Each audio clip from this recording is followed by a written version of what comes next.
You ask Tiger to solve. This deals with linear equations with one unknown.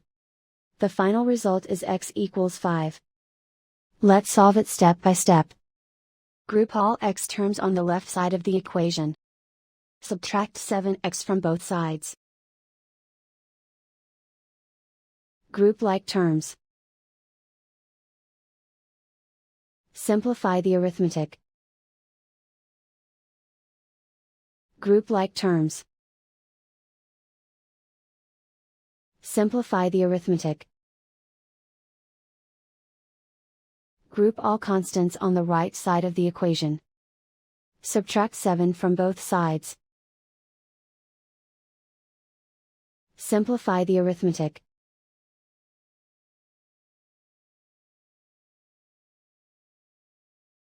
Isolate the x.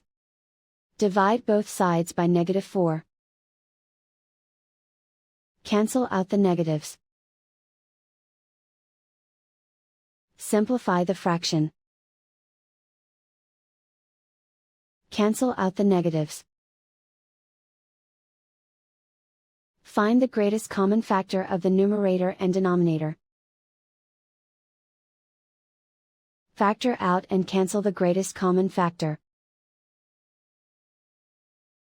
And so the final result is x equals 5.